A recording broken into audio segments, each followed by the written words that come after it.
なアルトマイクみたいになりたい。でも電話してくれない。オークランドとブックレンドから世界チャンピオンバーチャルプローズ始まるよ。バーチャルプローズ。To my motherfucking man, 50 grand, the alcoholic man, inject a tall can in his bloodstream if he can. Biggie Smalls, the stroker, MC provoker, chocolate tie smoker, huh? I like to max and Maximas and Acuras. Your girl butt cheeks, I'm smacking, huh? The raw rapper, spine snapper, with the little, cause all my lap shot, the ball, I ain't your fucking comforter. And if I ever fall in love, I bet I'm fucking her. Ask the if I didn't choke her. If she try to front, then Episode 105 of that World Champion Sound Virtual Pros podcast. My name is Al, aka Henny Omega, aka the Bandman, aka Bougie Nagata, aka Two Phone Scorpio, aka Super Brazy, aka Pete Gas Break Dip, aka No Speak Broke Boy, call me Shinsuke Stack a Mill Up. And with me, one half of the Holy Scheming Army, one half of the Blevin. Fuck this up so bad. I've done this for how many fucking episodes? You know what? I'm just going to dismiss the tag team names from now on, dude. This is where I botch it. My co-host, Mike. Hey, what's up, motherfuckers? It's Mike. A.K.A. Crack Saber Jr. A.K.A. Wavy Boy Smith. A.K.A. Tim Tam Bigelow. A.K.A. Sticky Fuji. Dude, did you get like an AM radio like morning setup with this No, money, it's or like what? it's this very kawaii Tascam mixer that's like, it's literally like 6 inches. It's like 6 by 7 or something like that, and shit, has all this dude. weird shit on it. Can you like assign like sound effects to like pads or what? I would Yeah. love to have like the boy yoing or whatever. For Yeah, I didn't get that. Talk. I didn't get that set up because it wasn't working this morning, but I can have that in future episodes. There might be some. Oh my god! All I have now, this is like the preset is.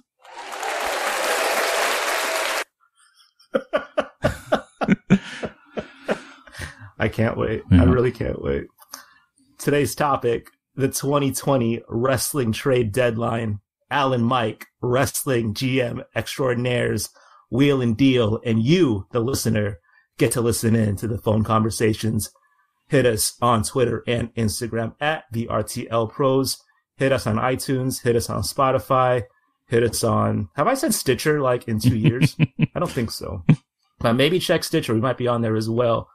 YouTube is always popping, but if you want to participate as well, hit us at virtualpros64@gmail.com. Oh, especially please peep us on Discord. It seems like we got some new members recently, so thanks for joining us in that chat. I think they still need to hit either one of us up to join the Discord though, right? It's in, if you look at our Twitter bio, there's a link tree there, and that has that has all our important links in it, including the Discord. Okay, hit that applause button again. I'm just kidding. We do have a good amount of emails though. Do you mind starting off with that first one, Mike? Sure. The first one's from Joe Supposed to. It's episode 104. I know these are just bullet points. I know Thorne tried to get the Mean Street Posse a few years back when Pete Gass's book came out. I think Pete's dates didn't work out. Rodney was non-receptive, and Joey Abs is now an unrecognizable survivalist type. That was pertaining to bringing the Mean Street Posse back. I also am a day one-ish WWE Network subscriber, as I may have scammed a few 3 free months with multiple email accounts. But I can never give it up, as A, Russian scam sites are too unreliable, and B, I have familial responsibilities in getting to start a pay-per-view when I'm ready is a big plus. I have cried for wrestling. The Eddie Guerrero Johnny Cash Hurt tribute video gets me every single time, but never over a match. Actual non-sports entertainment has made me cry. The opening scene from Up, having my toddler son sit on my lap during the ending reveal in the Lego movie, growing up softens you. Not only was Broski's video of him freaking out about trying to buy figures more cringy than the worst TikTok, there were edits in that video. Those are the best 15 minutes he felt comfortable with sharing. As for the AWA ring video, a classic BT dubs, but the eBay description and picture showed a puncture hole in the box, and he still bought it and still freaked out. I don't think these videos are cooked. I just think Broski is a high-functioning slow adult. Some serious words. My 2020 prediction is that AEW not only allow, nay, encourage pants shitting at all future live events. Love always Joe, aka LFC, Chikara-san, Diamond Joe Leonard, Stone Cold Creamery, Steve Austin, Fat Fuck Cracker Barrel Boy, and the amazing Red Robin. Yeah, I don't really have much to add to that. That's some pretty concise notes there. Yeah, do you have anything to say, Al? Outside of, making fun of you for crying at wrestling, but outside of that, it seems fine. Yeah, man, I feel like the scene from Up really gets a lot of older people right in the fucking heart. So, I mean, that sentiment is shared. It's pretty uncomfortable, but I didn't cry over it or anything. I'm not no bitch. Just kidding, Joe. Next email is from Bradley, titled Ultimate Autograph Seeking Shame. Hi, guys. First time writing to you. Big fan of the podcast and have been listening for 2 to 3 years now.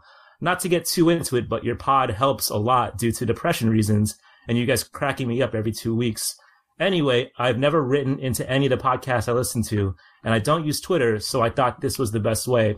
But I saw something today, and my first thought was, I need to send this to Al and Mike. I saw this on Facebook. It comes from the page Pro Wrestling and MMA World. I can't say how legitimate this is, or if it's some kind of joke or troll, but if this is real, it is the absolute most shameful thing you've ever seen in terms of autograph hunting. Picture attached. Thanks, guys. Much love. Keep up the good work. Fan from England, UK, Bradley. And so he attaches a screenshot of Arn Anderson apparently answering the door for this man. I guess he knocked on his door, I'm guessing early in the morning, given how unkempt Arn Anderson's hair is. But yeah, long short, I guess he woke Arn up to have him sign his replica belt. I think that's, I don't know, what belt is that, Mike? It's red. Is that the Stardom belt? I don't know, man. I'm not a belt pro. It's it seems to have the NBC peacock on the little thing though, but maybe that's something else. I don't know. Yeah, the NBC World Title. That's cool. But yeah, I think a lot of people tagged us when this happened, and yeah, this is probably one of the most extreme lengths a fan has gone, I feel like, at least from what I've seen, to get someone's autograph. Man, I really hope Arn talked with his butt afterwards, but who knows? I think this guy, who was this guy who posted this, Jeremy, would have said something about that if he did. But yeah, the photo's pretty classic though. It's Arn Anderson, topless. He has a gold chain with a Jesus on it. It's pretty great, but don't wake wrestlers up to get their autographs at their homes. It's pretty fucking bad. Yeah, I'd like to believe that this is fake and this was some kind of setup or something, but there's no way this could be faked. So somebody really did this. I think somebody said on Twitter that this person pretty much deleted his Facebook after everybody was like, what the fuck is wrong with you? So, good. I'm glad some people let him know that this is not good behavior. Next email is from CJ. It says, Gato Move Road Report. It's good. Great. I have to read this. Hey, Vertbags. So last month I moved to Japan to teach English. When I saw Gato Move was running a show on my day off, I knew I had to go. The venue Gato Move runs in is called Ichigaya Chocolate Square, but I am sad to report that they do not sell chocolate here. Seems like a missed opportunity. I believe it's named that because the large brown futon they wrestle on resembles a chocolate square. AEW superstar Emi Sakura is the one running the door and collecting money. When you enter the venue, you are handed a hand warmer and are instructed to squeeze in as tightly as you can. Chocolate Square is significantly smaller than it appears on the video, if you can believe it. But Gato Move crammed roughly 60 of us inside with another 20 outside of that window. Emi Sakura opens the show, and whatever she is saying is absolutely killing. Then she runs down the 3-match card that features herself teaming with Chris Brooks and Masahiro Takanashi from DDT in the main event against Mai Segura and a 15-year-old. Then 4 of the wrestlers came out and joined Sakura in the opening song, which is kind of a banger. The guy who films for Gato Move is legitimately standing in a sink in the corner of the room and holds the camera over everyone's head. I was lucky enough to stand directly underneath him. Every time he would lean forward and point the camera, he would elbow me in the back of the head. The show is only 3 matches long, and it is legitimately one of the most entertaining shows I have ever been to. After the last match, a group of the wrestlers came out and hand everyone a cup of hot tea. Photos are not allowed during the match, but at the end, the wrestlers sit on the mat and talk, and you're allowed to take their pictures then. Cue everyone in the crowd pulling out their large-ass cameras and snapping hundreds of pictures of wrestlers sitting on the floor drinking tea and basically doing nothing. After the tea and the photos, the show is closed with another song and dance routine from Sakura and the Gato gang. There are a handful of creeps here, but everyone for the most part was just interested in the bizarre and wholesome spectacle that is Gato move. I was surprised at the amount of trendy women who were in attendance. I was expecting a full-on sausage fest. Seeing AEW star Emi Sakura, deathmatch veteran Minoru Fujita, and way too tall for this venue Chris Brooks roll around 5 feet in front of me on a mattress is something I will never forget. I love Japan. From CJ, a.k.a. Stone Pitbull, a.k.a. I Gato moves like Jagger. I can't comment on this because it's apparently anything I will say about Gato move will get me canceled. But it sounds pretty much like what I expected, so I'm glad he had a fun time. I before I got canceled, I was saying how, if this would be my Wrestle Kingdom. Like, I think I would rather see something like this in Japan than anything else. Still got canceled after saying that, but yeah. So I'm glad it was fun for him. Dude, a quick tidbit about Emi Sakura. I did not know she used to wrestle in FMW and IWA Japan. Did you know that? No, I didn't. Crazy, right? I gotta rewatch some old FMW to see if Emi Sakura is on there. I'm very curious. Next email is from Ed from PVD. What's up, boys? Question about cosplay. Hey there, Virtual Pros boys. I need some advice from a cool guy like Al, the coolest guy in wrestling podcasting. This summer, I'm venturing into the world of cosplay for the first time. My local anime convention always has a wrestling show at it, put on by AIW. I decided to bite the bullet and do a cosplay for the first time and make it wrestling themed. Going as Hayabusa, red mask, gold trim on the sides. Now I know the mask looks cool as fuck, but does the mask being cool override how absolutely dorky cosplaying is? Am I now a level of nerd that I never thought I'd reach? Really questioning myself here. Don't tell Welf. I know he'll judge me, and I've already disappointed him so much over the last year. Ed from Pod Van Dam, a.k.a. Terry Skunk. I don't know. I know on the internet, being a fan of anime has a stigma, but, I've always been under the impression that anime has always been kind of cool, personally. There was, an older boy named Dan, who lived in the neighborhood, and he was always at Boys Ranch. I don't know if they have Boys Ranch in the East Coast, but it's like juvie, but they send you to, work and shit. Do they have that there in the East Coast, Mike? I think some places do, yeah. It's not called Boys Ranch, I know that. That's a sketchy name. Yeah. So anyway, Dan, he was an older boy. He was in a Vietnamese gang, and we would always play football and basketball. But he would always, he'd always get in trouble and shit. And I was friends with his little brother, David. But anyway, long short, when Dan was away at Boys Ranch, because he was doing some foul shit, we would go into his room and look at his movies. And there was your classics like Menace to Society and, all those kinds of movies. And then he had Ghost in the Shell. And I was like, what the fuck is this? And so, long short, I always felt like thugs watched fucking anime. And so, I never thought that cosplay and being in anime was that dorky, especially in 2020. Megan Thee Stallion is fucking talking about Inuyasha and shit, I think. I think you're fine, Ed. I don't know if he's fine, but I don't think there's really a stigma on anime anymore. It's become a thing, but it's also there's some definitely scary corners you could turn watching anime, and then you're in the shit, I guess. But as far as cosplaying, I guess if it's a place where that's expected, it's not bad, I guess. But I don't know. I would never do it. I don't even like dressing up for Halloween. It just seems like you're going to a year-round Halloween party. Yeah, if everyone's dressing up, then you're not really being singled out or anything. Ed, are you gonna go topless, and are you gonna just draw scars on yourself? Are you gonna go all the way? That's my real question. Don't worry about being not cool or not. You got to really do Hayabusa justice here at this cosplay thing. Next email. Is that me or you? Yeah, that's me you. Next. If this episode sounds weird, guys, I promise it'll get better. I'm just very worried about the levels on this. Anyways, the last email, it's the last email because I don't think we got anything in the Discord either. Adrian, it's they're sexy up in Foot Locker. Hey, Vrtl perverts, was listening to the 2019 Cool Keith album simply titled Keith and its smash hit Foot Locker featuring Paul Wall, and it got me thinking about how much I enjoy this old man's music. What old head wrestler that younger fans don't really check for do you still find wildly enjoyable? Someone you'll go out of your way to watch no matter how hit or miss they may be in their twilight years. Stay dangerous, Adrian, a.k.a. Dr. Octagonacito, a.k.a. oh shit, there's a Horace Hogan in the hospital. That's a good one. It's tough because I think in the last few years it's become normal to like bring back these old guy wrestlers and kind of make them popular again. At one point I would have said Tracy Smothers, but I don't want to get canceled.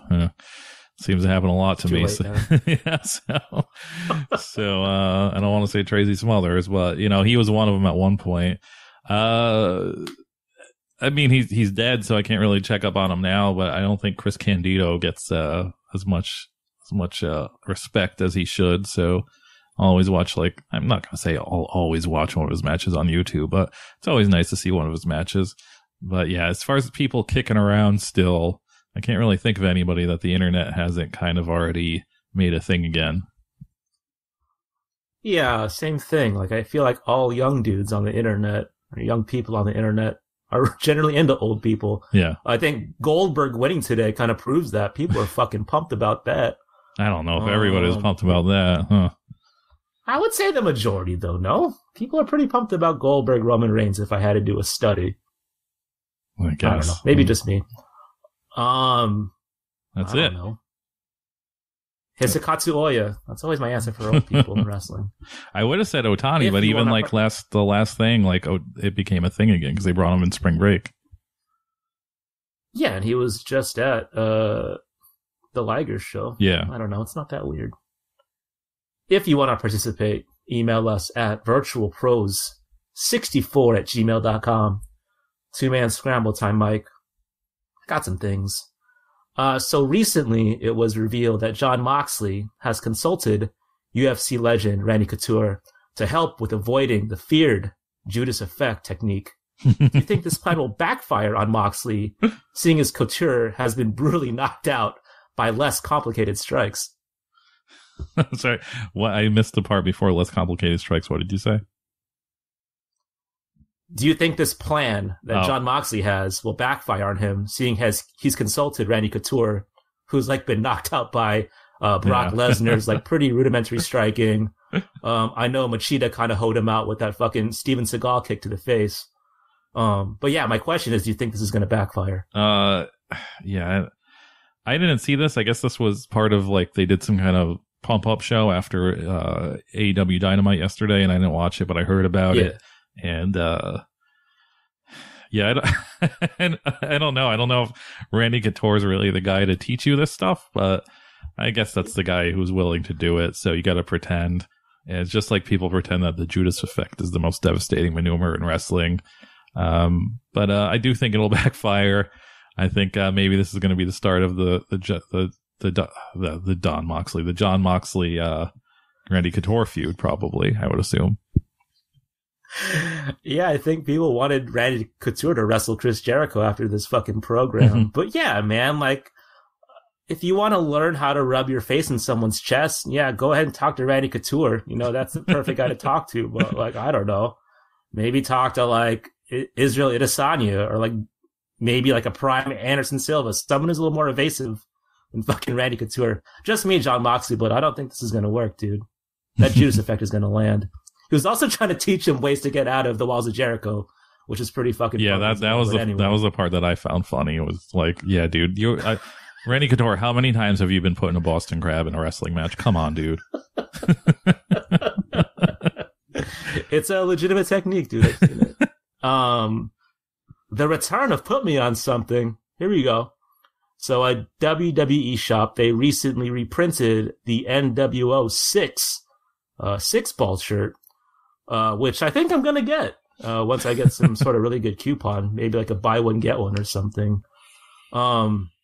I'm giving this re-release its props because aside from like that ashy black t-shirt vintage look that like all the kids love nowadays, it's a pretty faithful replica, I think, for something that dropped 20 years ago. I think it's like a lot better than that Razor Ramon reprint that happened a couple years ago where like they didn't even bother to print the back of that t-shirt. I know that you're like 1,000% out of the collectible wrestling merch life, but is there like a t-shirt you're dying to have reprinted? Reprinted? Also, just before I go into that, I'd like to mention I did buy that Razor Ramon shirt, and just like every other fucking WWE shirt, it fits weird. So I'm sure if you bought that 6 shirt, it would be the same deal. It would just fit real weird. So you got that to look forward to. Is it just boxy or what? Like what kind of? It's boxy, and it always it's like anytime it's kind of like built like anytime I get a shirt that's made in Mexico, it's like boxy, and the neck is very small for some reason.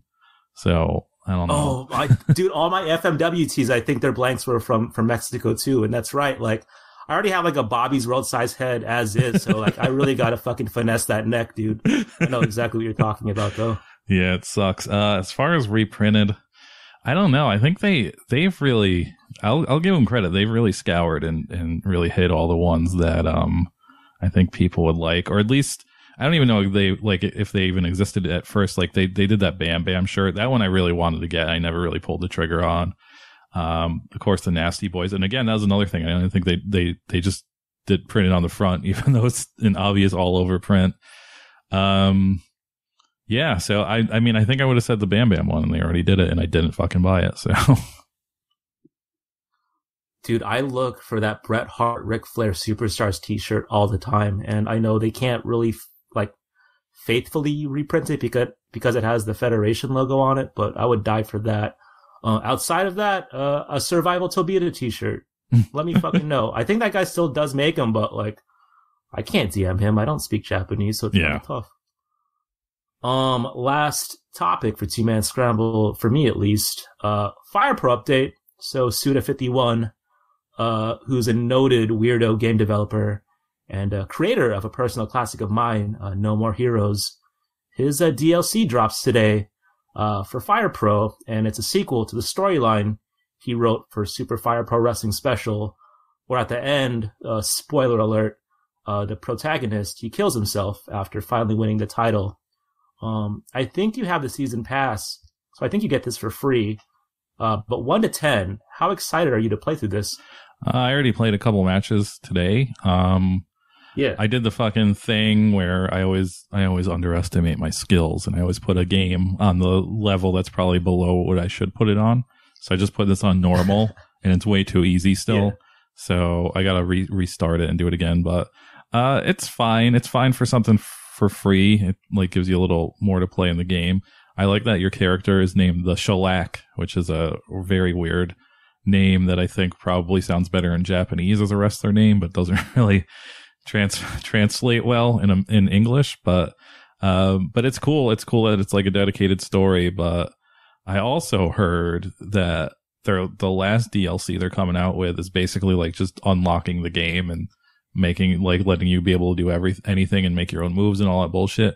But it's also going to be like $30. So oh man, yeah, I don't know if that's gonna really fly. I mean, people are gonna definitely buy it, but between that and the new Stardom real thing coming out, that's like another $50 on this game. So I don't know if I have it in me at that point, but yeah, if you have the season pass, it's fun. It's for $10. I mean, this is the most economical DLC they released, and it's a story. And I did 2 matches, and the story was 8% complete. So I guess that's, it's probably like a few hours of game. So if you want a few hours more of Fire Pro, there you go. I think I'm going to cop this after recording. I know Chris Dickinson was talking about Fire Pro earlier today, and I got really fired up about it. So I might have to boot that thing back up, man. I wish online was a little better, but it's okay. Yeah, I haven't tried online in a while. That was the last Two-Man Scramble. Yeah, I haven't tried online in a while, so I don't know if that's shitty or not anymore. I'm sure it is, though. Like, yeah, they can't even throw me like a lobby or anything. Like, it's fucking 2020. Like, that's the most difficult shit in the world, I suppose. But yeah, okay. Yeah, you can't have it both ways. You either have your super nerdy game with all the stuff you want, and just very bad menus and stuff, or you just have like a slick game with not everything you want, like EA stuff.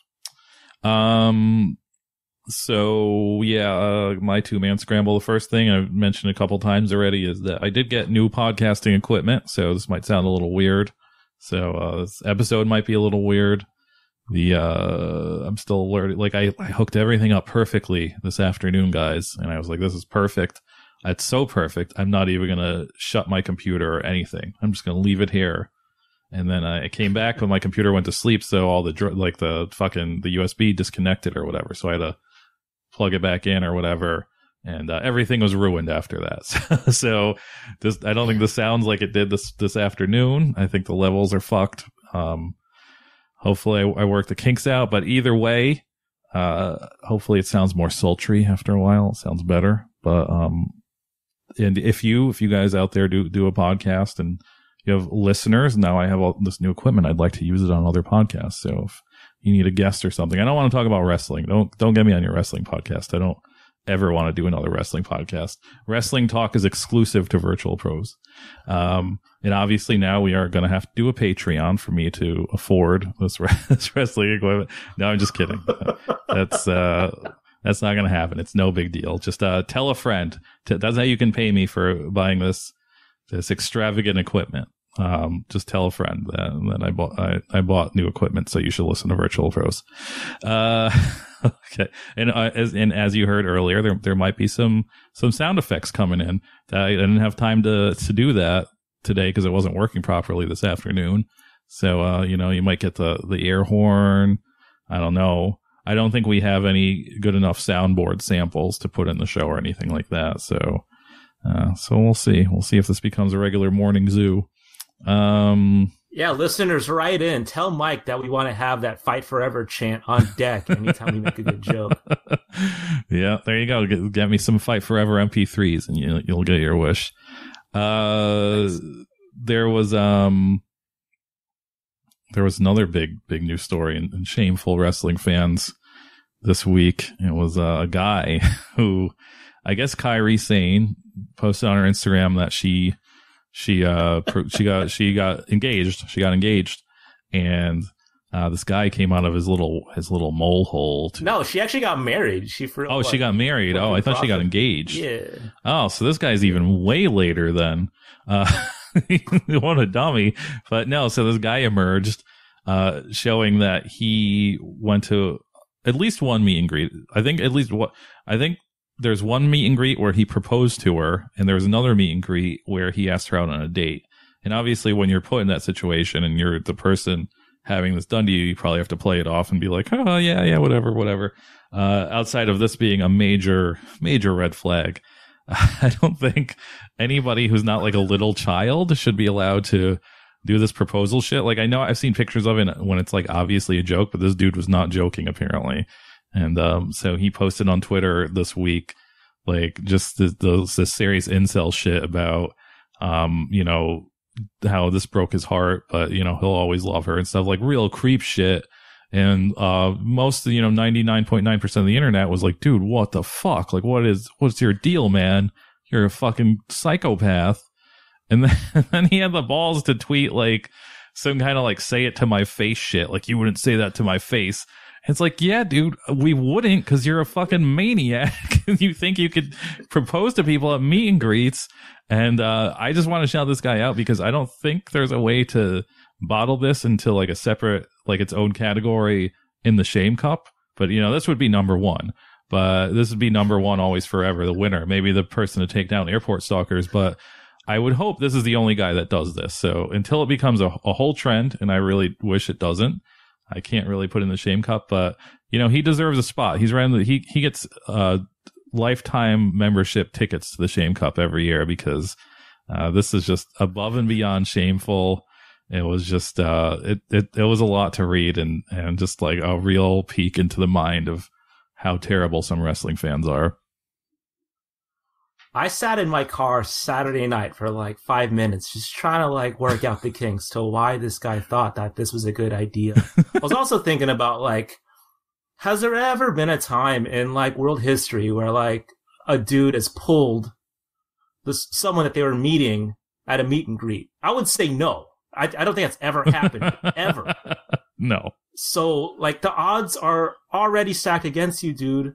Like, why would you do that? And why would you be heartbroken over someone who, I don't know. Like you talked about getting a peek into the mind of this person. Like, do you think that Kairi Sane was just going to be like, yeah, you're a great fan. Let's get married. I don't know. Listeners, maybe you have more insight on these things. Let me know at vrtlpro64@gmail.com. But yeah, I kind of sat in silence Saturday night and I was like, this is what I'm a fan of, I think, is wrestling. And it's a little troubling. I don't know. Yeah, man, that's a crazy world out there. And unfortunately, a lot of the crazies are into wrestling. Speaking of wrestling fans, I'm going to get a little angry here. I'm a little upset this week.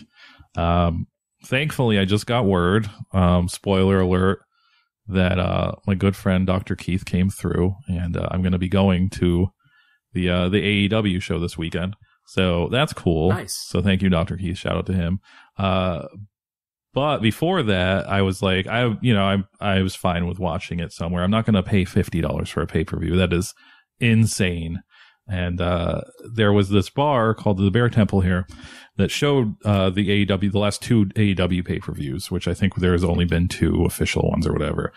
And the first time I went, I was just like, I looked around, and the Bear Temple is a bar that is like it's a craft beer bar. They sell beer, and they have liquor, but that's not really their thing. Their thing is beer. They don't have food or anything like that. Which is kind of when you like, that's not really a good environment to show sports, because you want to sell as much as possible. You want to sell wings and shit like that. But obviously they're just doing this because they're wrestling fans and it's cool. And if you guys don't know, when you show a pay-per-view and you're in a bar, you have to pay a lot more money than you do watching it at home. So the first time we went, I like looked around and like I saw the kinds of people there, aka wrestling fans. And I saw how much they were drinking, and I was like, this is over. They're never going to do this again, because like no one's drinking. Like it's just like when like, I try and go out to bars as much as possible when I watch the World Cup. And for the past like 3 cycles of the World Cup, it's always just people not drinking. Like this is in New York, not here. Fucking every place I went to here is a fucking dead zone. But in New York is always just people just like there to watch the World Cup and not buy anything. And you can't do that. You gotta buy stuff if you go to a place to watch it. And it's just like, but against all odds, they show the next pay-per-view, and I was like, oh, this is going to be a thing now. They're going to do it. They don't care. They just love wrestling so much. But this time, I messaged them and I was like, hey, you showing the pay-per-view? And they're like, no one bought any drinks. And we would have to charge a cover. And I don't think we would get enough people to come in if we charge a cover. And I was like, oh man. So this is just my public service announcement that, wrestling fans, if you don't drink, that's good for you. You're probably better off. I can't stop drinking, I guess. So I just can't not have it. I can't go out and watch wrestling and not drink. So that's my problem. It's good that you're fine with doing it.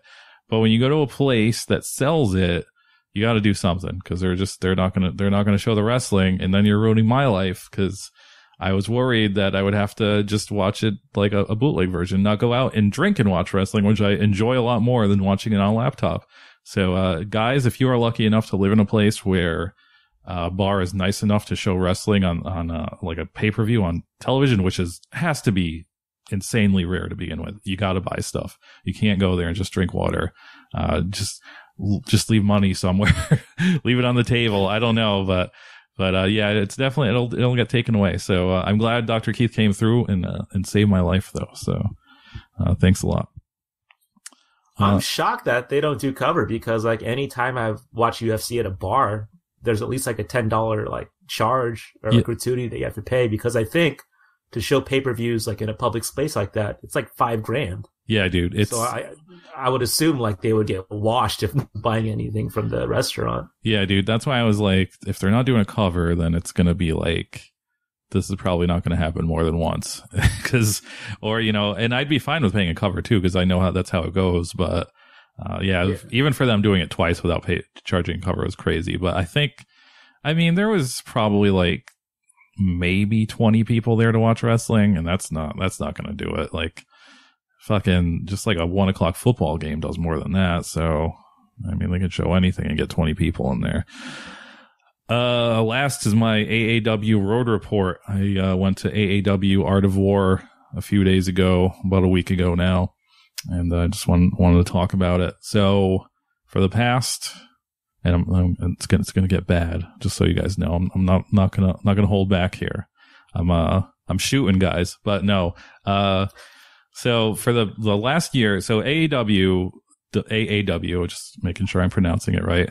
They do they do like a season ticket thing where you can buy season tickets, and usually though, like the people who buy the season tickets are the people in the front row. So for like last year, 2019, it was very hard to ever, even in 2018 when I was here too, it was very hard to get front row because there's a season ticket holders. I think this year they didn't push the season ticket as hard. So there's like, I can actually wait a few days and get a front row ticket. And so I finally saved up all my pennies, and I got my first ever front row ticket to AAW. I was pretty pumped. And I got there, and they had, usually Logan Auditorium has these beautiful overhead lights that is perfect, but for some reason they decided to use those corner lights that just like are floodlights that just kind of like, they're the ones you set up yourself. They're not in the building.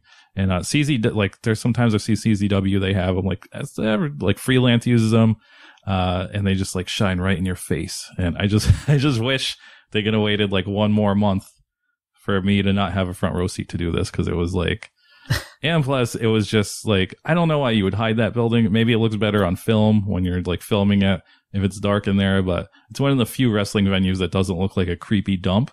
And there's a lot of venues I wish would use those lights when I like watch independent wrestling on TV, and I'm just like, oh, this looks bad. I wish they'd have some, like, they'd darken it or something. So that was like, it was kind of shitty, like staring at lights the whole time, but I get it. It looks better. So that was cool. But the other negative was that, and this wasn't a negative for a while, but, so since the lights are there, it gives like, because they usually just kind of like connect the rows, so there's no real room in the corners. But now they had like to put the lights in there, so there's like room. I know this is making sense in no one's brain because I can't describe this well, but so there's like little gaps between the sections, so people could sneak in and like, you know, nudge their way. So they're basically in the front row but standing. And you know, it's a classic trick. It's a classic trick to do this at any place that lets you stand in general admission. But some really drunk, and we were on the edges. Me and my girlfriend were on the edges.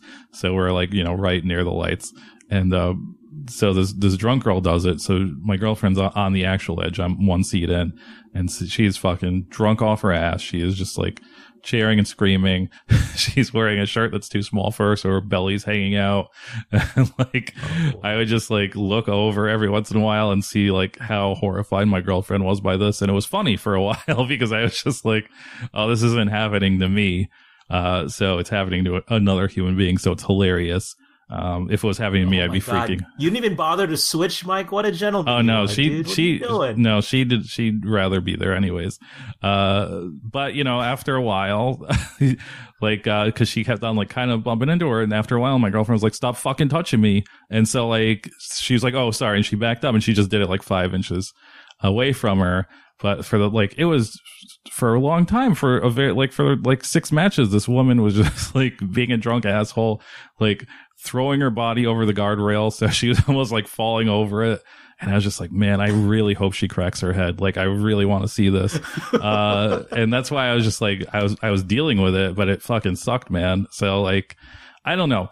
This is just bothering me this week because for the past few weeks, like, I've been dwelling on how, like, I get my balls busted at work, not like, you know, not real busted, but it's a new job, and they're like, oh, and it's like a bunch of, I work with like, not to say what my job is, but I work with a bunch of hard men. I'm not a hard man. I just do their work for them because they're too hard to do their own work. And, they like playfully bust my balls about being from New York and how everybody from New York is rude and stuff like that. And, that's not true. I really think Chicago is the rudest place I've ever been to in my life. and and it's like, not in a bad way. Like, I don't think that people have like shitty personalities. I just think like their everyday like manner and like, I don't know, just everything about them is just very like, rude. Like it's just like just drunk people just doing that, and just like everything. Like my day is just like people not knowing how to ride the train. People that ride the train every day that just don't know how to like act polite and be normal to each other. And it's just shit like that I see, just little shit like that. And so yeah, I just want to say, anybody out there that thinks that believes in that stereotype that New Yorkers are rude, that is like some old 1970s shit. And also, you would be a little snappy if like you were asked where the World Trade Center was like 3 times a day. It gets like you're just like, oh fuck, come on, like, because that's what happens. So it's okay to be a little on edge, but people here are just like on another level, and it happens like every time I'm at wrestling. So it's not really. I figured it out. It's not really that it's all wrestling fans. It's just people in Chicago, I think. So I'm sorry for going off on some wrestling fans that aren't from Chicago. But yeah, Chicago, step it up. Be a little more polite. Watch to go to manners school, whatever they call that. But anyways, no. But the wrestling though, the actual wrestling was super good. Mance Warner is now the champion of AAW, and he had like this homecoming speech, which was it was super good, super funny. Then he ended up fighting Sami Callihan later on, and I'll tell you what, I think sitting in the front row, the best kinds of matches when you're in the front row are like the matches that are the level below being an actual death match, where they're like brawling and they're bloody and they're using weapons, but they're not like slicing themselves open with razors or using light tubes or something, because that match was like super brawly. They did that match and Nick Gage, Matt Justice back to back, and they were both two like, crazy weapons brawls. And I kind of thought that was kind of weird to do, but it worked. Like I was just like fucking pumped for those 2 matches. And I do think that's the best wrestling to see super up close, because it's like, when it's actual death matches, I don't want to be that close, because I don't want shards on me. I don't want blood on me. But when it's people in like a controlled atmosphere of like violence and chaos, it's pretty sweet. And that's, it's only February, but so that's a front runner, Mance Warner versus Sami Callihan, for my live match of the year so far, because it was a great match. I think it's what Mance Warner needs, because it seems a lot of at least a lot of the wrestling that I watch Mance Warner in, I know he was like CZW champion for a minute, but it always seems like he gets to like a level and then he becomes like the underdog again. But so it's good to see like this ass kicking Mance Warner, and he had like a big epic win match, and it was very great. So that was cool. Like I said, Matt Justice, Nick Gage was cool. It's always, like I said, it's last time Nick Gage wrestled, it's weird to see Nick Gage in a setting where he's not like completely like this mythical character, so that's pretty cool. I'm trying to think of any other. I know Chris Statlander is, anytime I try to sell Al or anybody else on her, it's just like a horrible match. Chris Statlander was there, and she had a great match because there's no AEW cameras on her, so it worked out. It was a very good match. TJP made his debut. I can't say I really gave a shit about that, but it happened. I'm trying to think of anything else before I wrap this up. Oh, another shout out to Dr. Keith. I've been looking for, I've been trying to get the Mance Warner Southern Psycho real tree hat for quite a while, but unfortunately, Mance Warner is so dedicated to the craft. When he was doing his gimmick as Good Brother number 3 at AAW and pretending he wasn't Mance Warner and he was just some guy under a mask, he wouldn't sell his Mance Warner merch. So I couldn't buy it for like the past 6 months because he wouldn't sell his merch there. But Dr. Keith pulled through and got that hat for me, so that was pretty sweet. Yeah, I think that's about it. It was a really good card. I'm not a fan of the lights, I gotta say. I'm not a fan of the darkness. I'd rather that building be lit up and you could see all the drunken bozos there. But I will. I don't want to say everybody in Chicago is rude. It's, they just need to, I think, have better manners and better awareness. They are. Everybody I've met here has been nice to me, but it's just shit like, I don't know, like space shit, where coming from a city where everybody's like very aware of how little space they have, and just that is quite the opposite here. So I don't know. It rubs me the wrong way. As someone who's only been to Chicago for 4 days, I got to shout out RPM Steakhouse. You guys did a great job when I was there. I don't think you guys are rude at all. Lastly, I think it's on Twitter, but Mike posted a video of him sitting front row and Mance Warner gets fucking chopped to shit. And you get to hear Mike's Dr. Hibbert laugh pretty loudly. I didn't actually watch that. I didn't actually watch that video with the sound on. By the time I posted, I definitely forgot that I laughed. I probably laugh in all those videos then, because it's always something cool like that. It's so funny, and I watched it like 10 times, and like the joy that you have in that laugh is pretty great. It's very pure, for sure. Up next, the main segment, the 2020 Wrestling Trade Deadline. Alan and Mike, Wrestling GM extraordinaires, wheel and deal, and you, the Vert Bags, get to listen in to the phone convos. Please stay tuned.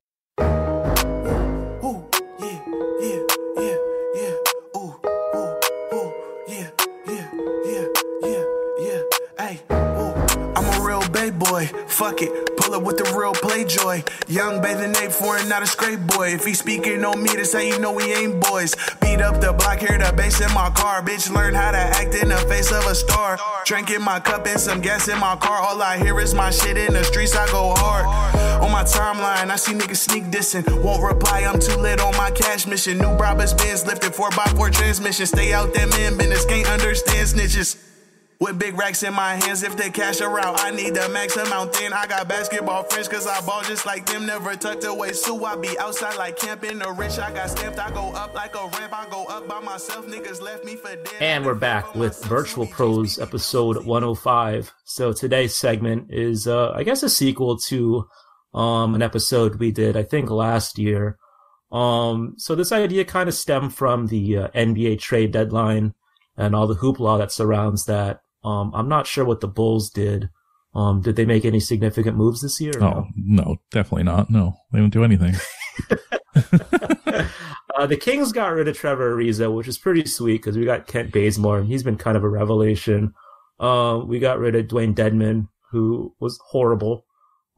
Alex Len looks okay. We blew an 18-point lead today. So if I sound kind of sour, that's probably why. But yeah, so how this segment works is that Mike and I just kind of switch off between like, being hypothetical GMs, I suppose, of like these wrestling leagues. We just kind of pitch trades to each other. We can either accept, reject, or I guess counteroffer, like any other, sports franchises would when conducting trades. Aside from that, I also think, we would be remiss to not talk about, I guess, some news that broke the other week, where I guess it was revealed that Triple H was dying to sign Okada to a contract.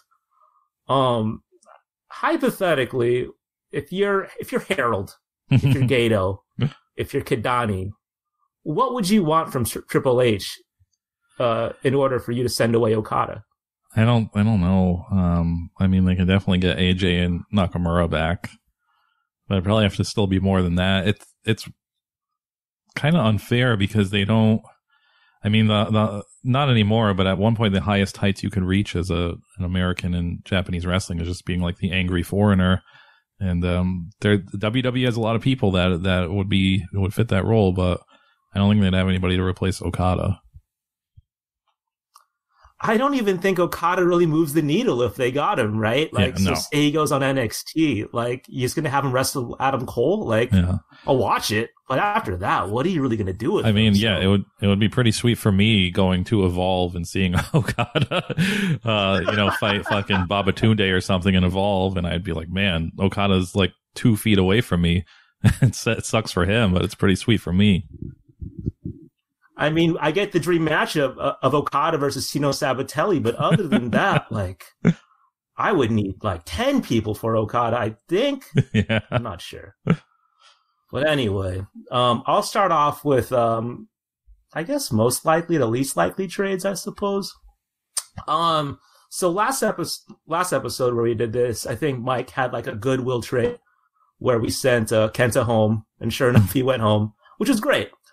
So this is one of those goodwill trades where like a guy, has been like such a team player for you for like a good amount of years, and you just want to send him home or to like a winner.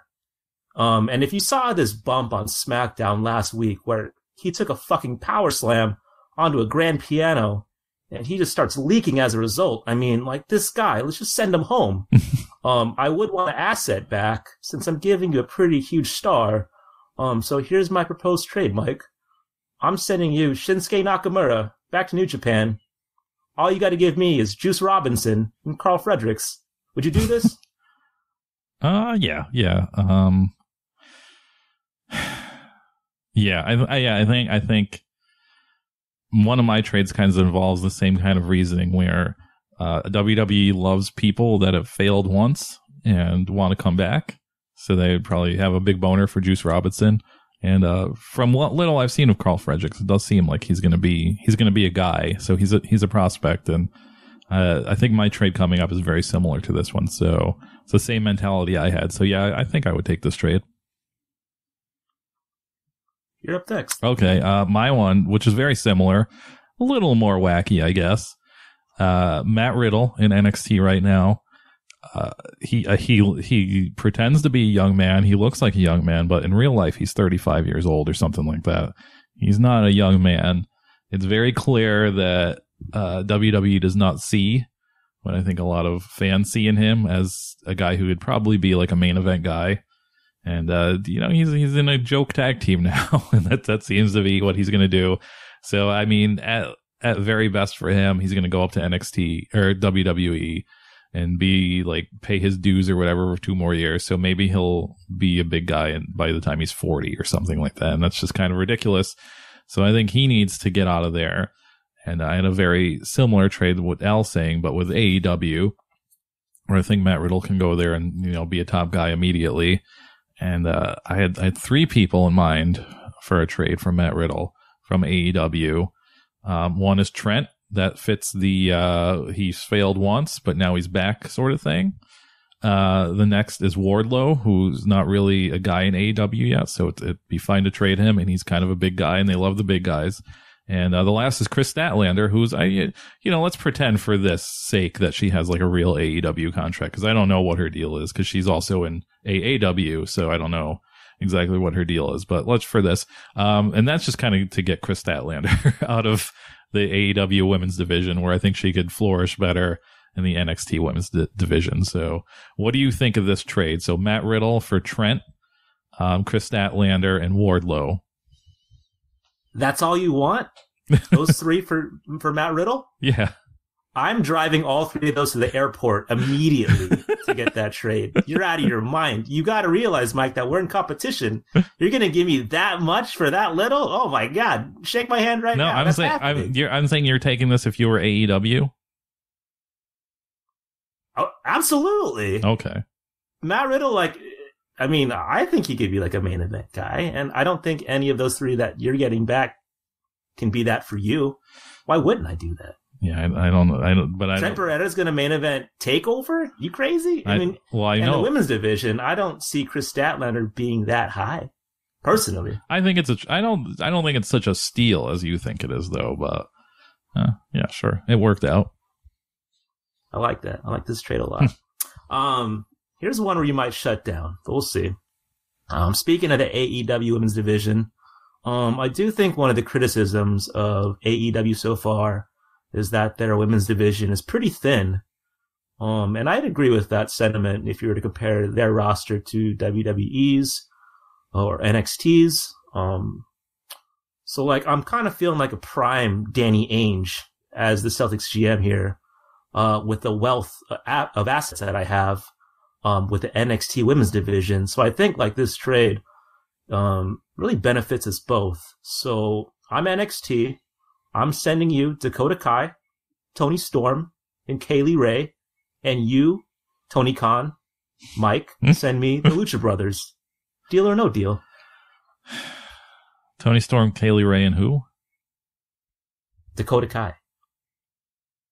Yeah, no, 3 for 2. I don't think so. I don't think that's going to do it.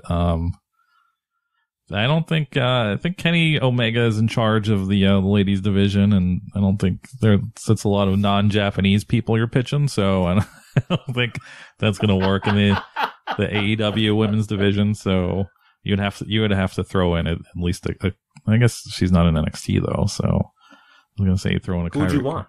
I would say you have to throw in like a Kairi Sane, but Oh, you're out of your mind. Okay, maybe I throw in Kairi Sane. I mean, she's married. She might quit. She might fucking have second thoughts about wrestling again. Yeah, you could even take one of the other bozos back, and I would take it. I'll throw in Kairi Sane. You give me Lucha Bros, and you give me Marco Stunt. I need an opener. What do you think? I don't know. I don't think you can take the Marco Stunt. That's too much. I already think Lucha Bros giving them away is a big thing, but yeah. First trade denied. I can respect that. I do think that's a pretty unfair trade, but I'm a very savvy GM, so I'm okay with that. I'm okay with being told no. Yeah. My next one is this is going to be a tough one, but you gotta hear me out. This is AEW calling up New Japan. I'm offering up the Hybrid 2. This is Angelico and Jack Evans, not doing jack shit in AEW. They're just some guys who come out in stupid uniforms. And I want you got to hear me out. I want just one guy. I want Tomohiro Ishii. You got to hear me out though. He's old. He is probably a year away from being a guy that's just in comedy tag, not comedy tag teams, but low level tag teams. He's going to be doing that old man thing for the next 5 years. He's obviously never going to win a title or never really do anything except have decent matches. And I even think that Americans like Ishii more than the Japanese do. I don't know. I don't have anything to prove this, but I just get that vibe. Because why else would he kind of just be never going anywhere in Japan if he wasn't just more popular in Americans' eyes? So I think in AEW, this guy can be an immediate main event guy for, a year or so. Because he's obviously, like I said, old. But he only has to work once a week. And you get two fresh, new young people to pretend that the junior tag team division matters for another 6 months. If I got new podcast equipment right now and I had the phone hanging up wave queued up, I would hit that button right now. First of all, you said Hybrid 2, and like my eyes kind of glazed over. I was like, who? And then you said who they were, and then you said who you wanted for him. Mike, come on, dude. We're pros here. You can't just be fucking lowballing me like this. You want fucking the Stone Pitbull for who? Junior tag team? Come on, Mike.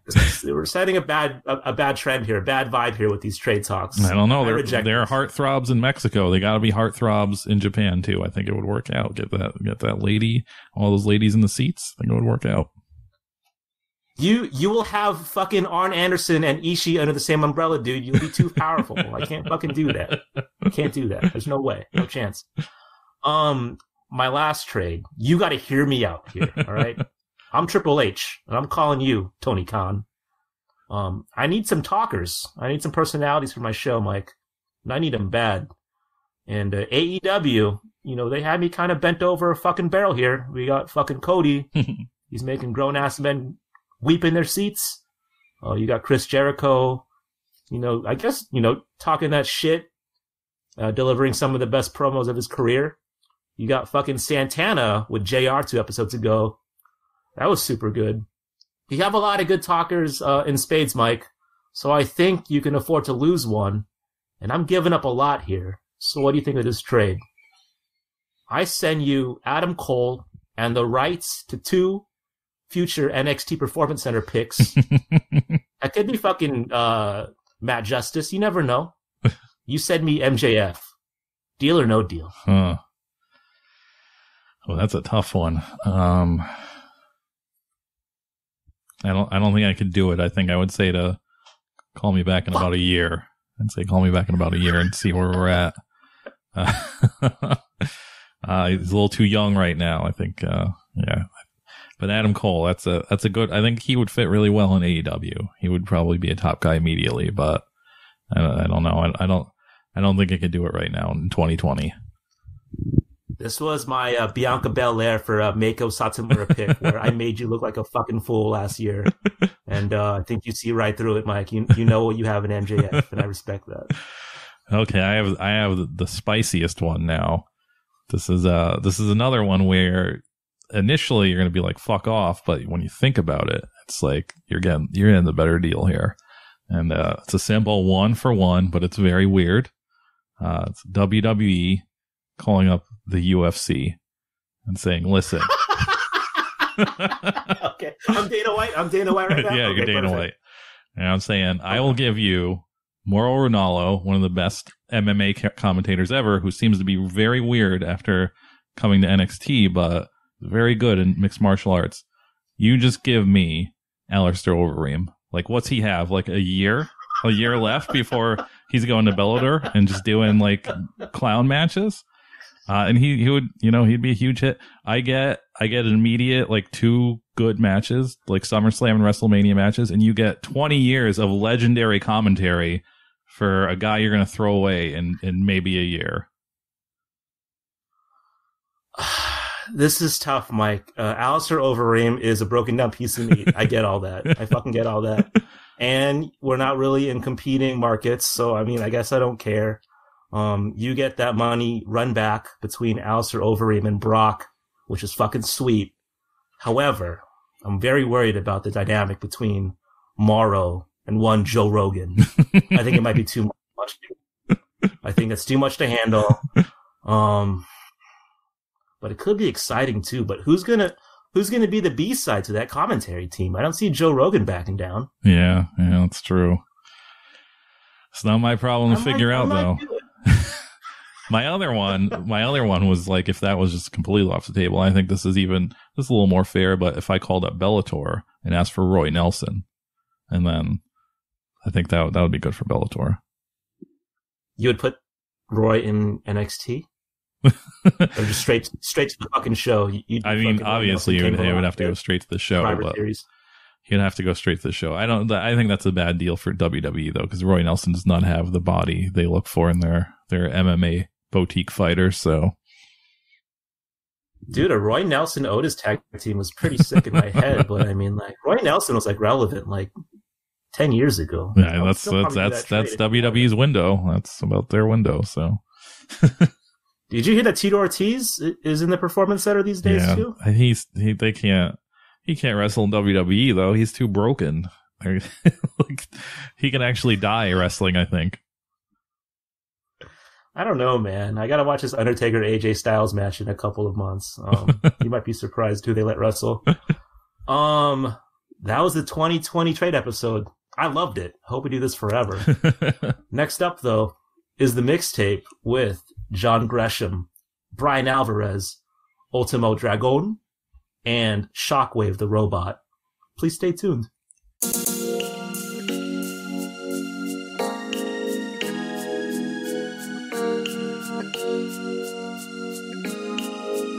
I'm plotting up a homicide when I'm out to ride. I'm gripping on my 45, keep it by my side. You know I'm always down to slide when it's do or die. I'm just a hustler in there playing with the dead device. I'm plotting up a homicide when I'm out to ride. I'm gripping on my 45, keep it by my side. You know I'm always down to slide when it's do or die. I'm just a hustler in there playing with the dead device. I'm coming late night creeping, finger on the trigger, never sleeping. No sucker, cop ducker, go ahead bitch, give me reason to break your ass off with the 45 I'm squeezing. Gripping on the skunk and my partner grew up like season. Hooking left and now you see me rolling through the boulevard. Shaking hands and kissing babies, ran me been the ghetto star. Say young player, let me tell you about them days where we never had shit, but now a nigga get... Okay, and welcome back to Virtual Pros episode 105. This is the world famous mixtape segment. This is where we both pick a couple matches each. We put them on our YouTube playlist, which you can find at Virtual Pros Mixtape on YouTube, or you can just subscribe to our YouTube at Virtual Pros.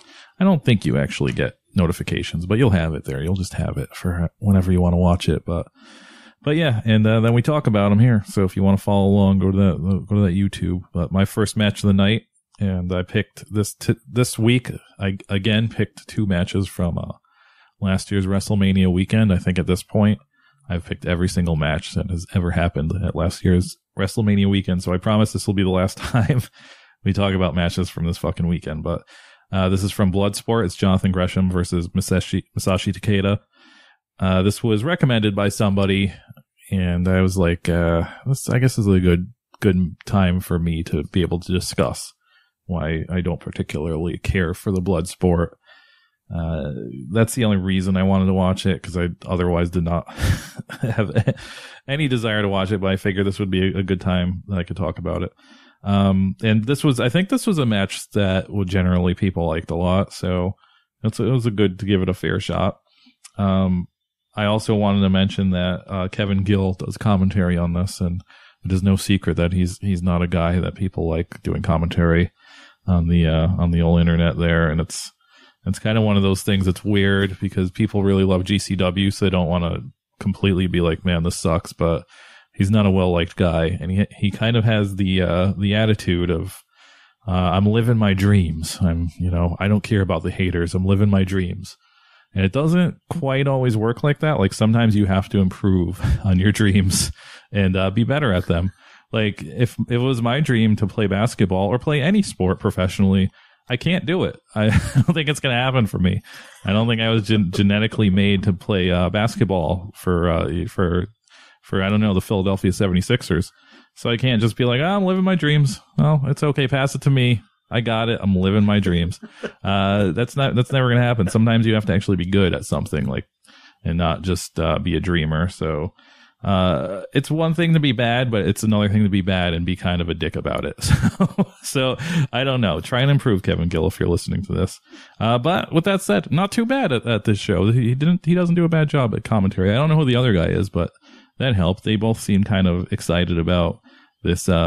If you guys are, I don't know, you're a casual person, Bloodsport, the whole gimmick of this promotion is, it's like Bloodsport, like the TV show or the movie, but it's more like just work shoot stuff. So they're pretending to really fight, and there's no ropes or anything. It's just like the canvas. So it's all man shit, doing man holds to each other. And Jonathan Gresham is a guy who's known for his technical wrestling, and Masashi Takeda is a guy who's known for death matches, but he does have, I guess, at least an amateur mixed martial arts background. So they square off, and there's a lot of holds for 5 minutes. It's not interesting. It sucks. I don't know why people like this shit. It fucking sucks, man. This actually sucks. So this sucked for about 5 minutes. They tumble outside, and as soon as they tumble outside, Takeda sits up or stands up, and the commentator says Takeda's busted open. And I don't know what the fuck he got busted open from.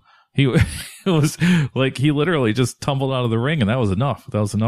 I didn't see it, so maybe the guy just preemptively said he was busted open. He didn't, because after that they immediately get into like a slap fight, and that seemed to exacerbated the cut that he supposedly had. So maybe the guy knew that was coming up. I don't know, but it was pretty crazy to see after 5 minutes of just guys like humping each other and doing hump holds to each other, that a guy was bleeding from that, because that's not usually how that ends up. Then it kind of, they get back in the ring and it kind of picks up a little, and then Takeda gives him a knee to the face and he pretends to be knocked out, and that's the end of the match. Like I said, I think this was generally a well-liked match, but this was a snooze. This kind of sucked. Sorry. I don't know why people like this shit. I think this was done much better years and years ago.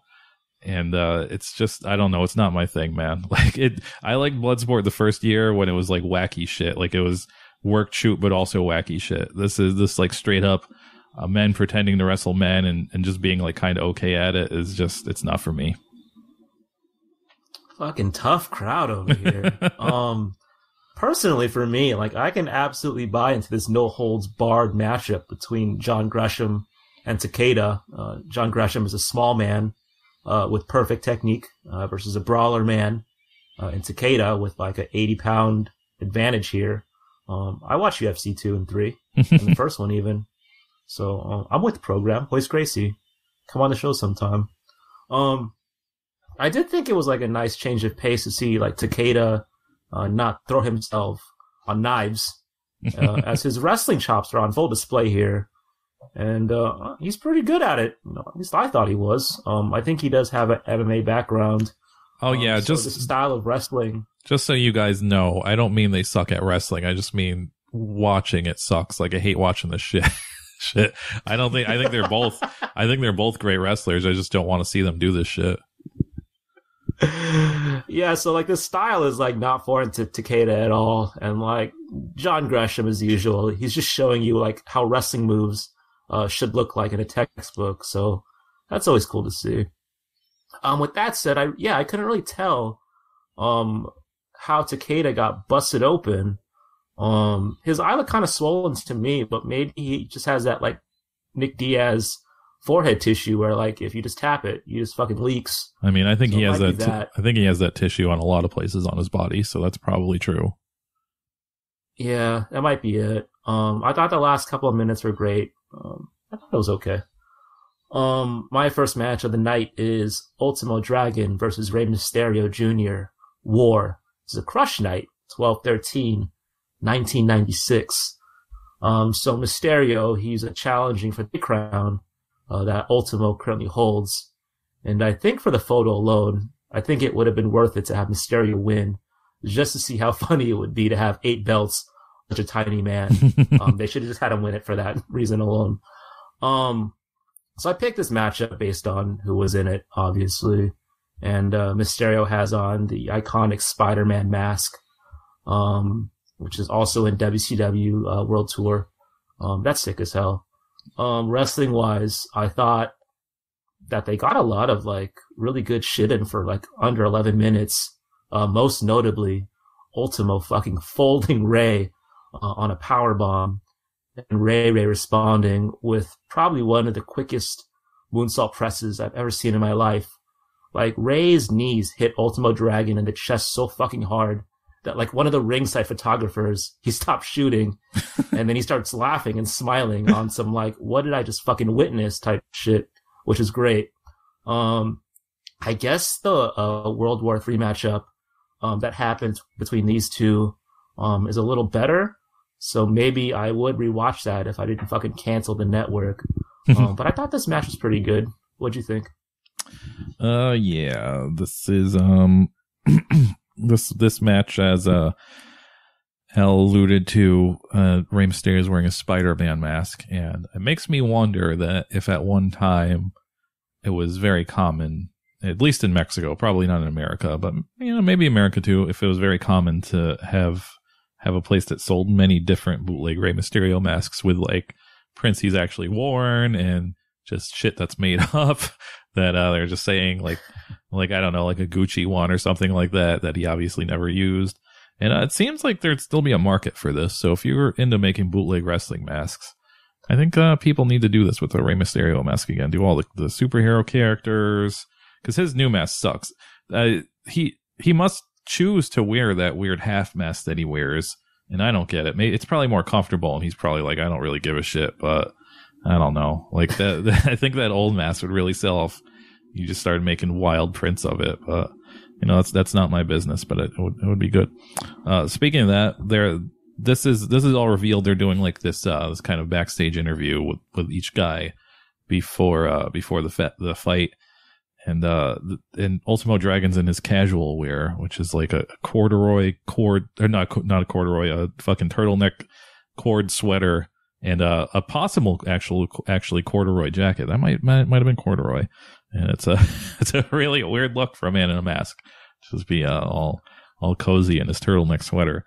And it's definitely an interview. They're asking him a lot of shit. This is going on, man. This is really getting in depth for before the match promo, but it goes on, and I don't understand a word of it. So you might want to do a little fast forwarding after you get a good look at Ultimo Dragon. This match is I don't want to say underwhelming, but yeah, it's kind of just it's a good match, but it's not crazy good or anything. I was definitely a little hyped going into it, but it's a good match. I'll mention that moonsault press, and it was, it's like the crowd is just like, oh, like their voices get so much higher after it happens, and it's just like, you could tell he almost for real murdered Ultimo Dragon right there, and people were just they could not believe what they were seeing. So the match is definitely worth just seeing that part of it. I also used to. I've heard before people use the excuse with Marco Stunt, because people don't like Marco Stunt because he's small and it's not believable, which is like whatever. I mean, you're watching wrestling. If you want to watch believable, there's literal combat sports you could watch where people actually do violence to each other. So I don't know why the fuck you're watching wrestling. But anyways, people use the kind of excuse that, oh, Rey Mysterio was small when he started. And I kind of rolled my eyes at that, where I was like, he was never as small as Marco Stunt. But watching this match, he's kind of pretty small. He's, like, Ultimo Dragon's just throwing him around like he's nothing. And it's not like Ultimo Dragon's a huge dude. And so he was pretty small. I mean, he's not obviously Marco Stunt small, but he's very, very small when he was younger. So I kind of get it. I still don't think it's still at that level, but I guess it's an apt comparison. But yeah, outside of that, it was a decent match. It wasn't the best J Crown title defense match ever, but it's, if you're bored, it's definitely worse stuff you could watch. My last match of the night is Orange Cassidy versus Brian Alvarez from Black Label Pro. I chose this match because I didn't see it before, and I think they just uploaded it this week, so I thought this was a good opportunity to watch it, and also because I think I've seen like one or two Brian Alvarez matches in the past, but I haven't really ever watched him wrestle, and it's one of those things where, like, I'm not a person who believes that you're not allowed to criticize something unless you do it. Like, some people are like, oh, you can't say I suck at baseball. You never played baseball. Or, you can't say I suck at wrestling. You never wrestled, blah, blah, blah. I don't believe that, like, you can still be a critic and not have to do a thing. I do think if you do a thing and you are also a critic, you have a little more insight and you have a different perspective, but I don't think you have to separate them both. But either way, so it's kind of just like I have this curiosity if Brian Alvarez is actually a good wrestler, or if he was a critic of wrestling and saying all this stuff sucks, but actually sucks at wrestling. And I just never really knew. I kind of assumed he probably wasn't the best wrestler because he's never like, I'm super good at wrestling. He never says that. So I kind of assumed he wasn't the best or anything. Not that he really does enough here to tell. And I kind of had like this, I don't know, this evil part of me that wanted him to be really bad at wrestling, because I just think it would be funny if he was really bad at wrestling. But he doesn't really do much here, but he's decent in everything he does. He also has a very cool 90s haircut, which is maybe get that updated. I think it's been several years. The butt cut is in, dude. He looks good with it. Personally. So this most of this match is Alvarez being the heel and Orange Cassidy being the kind of like cult hero good guy. And so that's kind of it. It's like a comedy match after that. And there's not really much to talk about it, unfortunately. So I kind of picked a dud here. They do all Orange Cassidy's comedy spots. But speaking of which, that pockets things he does where he sticks his hand in his pockets and does all these like flips and kip ups and shit with his hands in his pockets is like probably the most amazing talent in all of wrestling right now, I think. Honestly, like it's just like when you do something, like obviously he's good at it, but he probably had to practice so much just to get rid of the instinct of taking his hands out of his pockets while he was doing it, because your body wants you to balance yourself and use your hands. So he must have just practiced this shit for so fucking long to get this good at it. So I'll give Orange Cassidy his props, because that is a very amazing talent, very strange talent. And it's probably out of all the wrestlers I could think of, it's probably the talent I wish I most had, outside of being able to do like a clean 450 or doing like crazy pack top rope moves and stuff like that. I think being able to do weird shit with my hands in my pockets and not instinctively throw my hands out there is pretty impressive. Outside of that, this match ends in a distraction roll up when Marco Stunt's music plays. And Brian Alvarez has to sit there for like 5 minutes and just pretend like he's confused until Orange Cassidy rolls him up. And I don't know if this was like some kind of meta stuff where they are just like, this is like a sucky wrestling booking thing, and that Brian Alvarez always criticizes, so we're going to make him do it and have that be the ending. Or if this was just an actual really bad way to end a match. I would like to think it's A, and that this was like a meta in joke, but I'm not so sure. But if it was, then hats off to you. That's brilliant. But if it wasn't, that was a really bad way to end a match. But what do you think, Al? Before I get into my notes, I do agree with you, Mike. I feel like having to do a suicide dive with your hands in your pockets, that might be like one of the biggest signs of bravery in pro wrestling. It's fucking insane to me. Yeah, like your body would instinctually want to like try to protect yourself from falling, but no, not Orange Cassidy. It's fucking nuts. Anyway, I'm a little disappointed that Brian Alvarez didn't wrestle in his gi. I think like this is the first time I've seen Brian topless, but for a dad / wrestling podcaster, he's in pretty good shape, man. So all the props in the world to Brian Alvarez, dude. Good work. You know, in the past, I've talked about my peanut butter habits and all my weird food traits. So friend of the show, Sarah Shockey, she's on the call here, and she talks about having a milk tax at her household, where if she didn't finish her milk, she would be fined 50 cents. And let me tell you, like, I would never have to pay that tax because one of my other weird food quirks is that, like, I have to finish a glass of milk in one sip. The idea of having to drink milk at anything other than like an ice cold temperature is revolting to me. Like, if you had me drink like a room temperature glass of milk, I'd just rather die. So Sarah Shockey, if you were to invite me to your house for a glass of milk, it'd be done like in 2 seconds, no doubt about it. Man, I don't drink milk at all, so I would be paying that milk tax a lot because I don't think I could finish a fucking glass of milk. I don't drink it like every day, but like, you know, I am concerned about my bones and osteoporosis. So like, I try to get like a glass of milk in every now. I know that's fine. That's government propaganda, Al. I'm sorry to tell you, but that shit's not true. Come on, Mike. That is for sure true. What? We are a technological society. Do you think you really need to drink a glass of milk to get those vitamins and nutrients in your body now? Come on. I want strong bones, Mike, all right? And I'm not going to have you fucking tell me otherwise, all right? Milk is fine. It's so crazy that fucking Klay Thompson and Steph Curry do those commercials where they're drinking chocolate milk. They're promoting drinking fucking chocolate milk to kids. I don't know, man. This is all scam. This is a scam. I mean, Steph Curry did break his hand this year, and I mean, it's not a muscle or not a bone, but Klay Thompson did tear his ACL. He might be onto something. I don't know. I will take down a glass of milk easy, one shot. I'm used to it. 35 years of drinking that shit. Anyway, shout out to the guy in the front row with the second anniversary long sleeve. It's definitely a tee that I wear a lot during the spring. So, you know, seeing you in this shirt, it actually is like a reminder to rotate this one in the rotation soon. But wrestling wise, it's an Orange Cassidy match, and like we're all in on the joke. But it's a joke that's gonna land decently for me, for the most part. I thought it was worth a poke, unless you're Ryback. And if that's the case, those Brian Alvarez knife edge chops, they look pretty ferocious, man. I don't want any part of that. Last match of the night is my pick. Shockwave the Robot versus Osamu Namaguchi, 01/6/2007.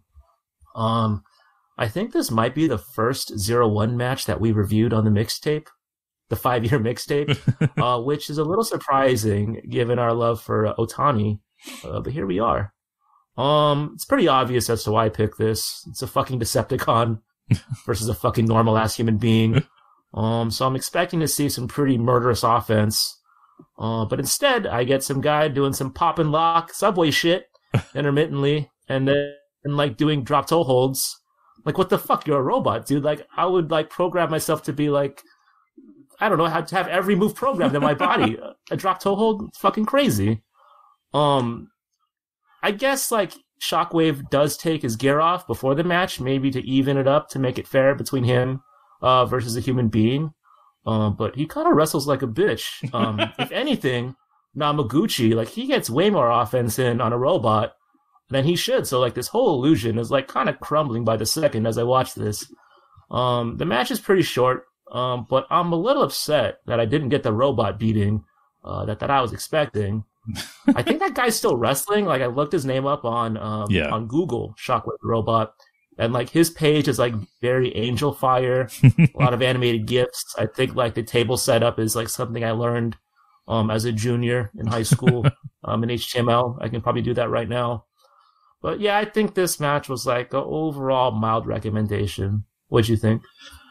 Yeah, this match is worth watching alone just for the Terminator intro they do. They do this kind of like really quick, their own version of Terminator with obviously Shockwave the Robot as one of the T-1000s.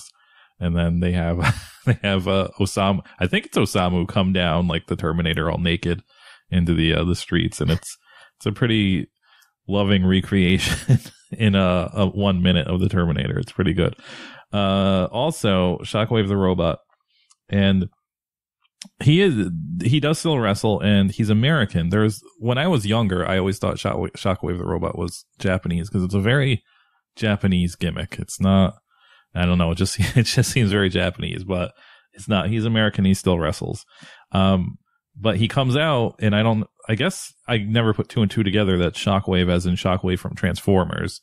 And, just thought it was just a bad name he picked, but I guess he did. And he comes out to the Transformers theme, and it was a really strange, question I had, which is that obviously they had the Transformers in Japan, but the way it worked, and if anybody watched the Toys That Made Us, they would know this, but the Transformers originally came out in America, but they were just like leftover Japanese toys that they made into the Transformers. And then then they made Transformers as like a TV series in Japan too. But he comes out of the Transformers theme, and I don't know, because I'm not really a huge Transformers guy, so I could be wrong, but I feel like they probably don't have the American Transformers theme in Japan. So I want to know if like the people in the audience were just like, what the fuck is this? What song is this? And like, you're just like, I had no idea it was a Transformers theme. But I don't know. That sounds dumb saying it out loud. So maybe they did have the same theme, but I don't think they did. I'm sure there is at least 30 people out there that could instantly tell me whether or not the Japanese Transformers cartoon had the same theme, but I feel like it probably didn't. I looked up Osamu Namaguchi because he's not a household name. You don't hear a lot about this guy. So I looked him up, and he's had a pretty uneventful career for the past 400 years of him wrestling. I did his last match on Cage Match though. He teamed up with somebody named Karate Mummy. So it's good to see that he's still having silly matches, but he mostly just dwells in Heat Up and other very low level Japanese wrestling promotions. So yeah, he's just he has the life of the journeyman, still doing it. And then after watching this back to back with the other match we just talked about, I was like, man, these Shockwave the Robot and Orange Cassidy should wrestle each other. They've wrestled each other multiple times. I haven't seen it. They actually wrestled a month after that Orange Cassidy Brian Alvarez match in May of last year. So, and for Beyond Wrestling. So I don't know if it is, but I'm going to check if it's on IWTV and see if that match is on there, because I'm very interested how that went, because I think they would be a perfect pairing against each other. I also don't agree with Al. I think this guy's doing a great job of being a wrestling robot. There's stuff here and there, but see, I think because the way he moves, in my mind, I would picture him to just do bad moves, not even like the moves he was doing. I would just imagine him to do punches and kicks and maybe like a judo toss or something like that. Maybe a body slam, but outside of that, but he does a 450 in this. So that was the part to me that seemed unrealistic, because I was thinking he was like an old school robot. So I personally think he does a good job of pretending to be a robot and doing the pop and lock and all the robot moves. And he moves, he does that kind of Times Square talent guy kind of robot where he's very good at the movements and stuff. So I think it works. I think if you haven't seen Shockwave the Robot before, you should, because he's a pretty special guy. But that's it. That was episode 105 of That World Champion Sounds. Hit us on Twitter and Instagram at VRTL Pros. Hit us on iTunes. Leave a review. Stitcher, I think that still exists. What else do we got? Oh, Spotify. I didn't shout out Spotify, yeah. My bad. Hit us on Discord. And if you want to participate, if you want to send us a suggestion, for a playlist, edition, if you want to give us any feedback, maybe we suck at podcasting. Yeah. Let us know if we're just living our dreams. Hit us at virtualpros64@gmail.com. A pretty good episode, Mike. Any last words? Hey, thanks for listening, everybody. Get the fuck out of here. See you in 2 weeks.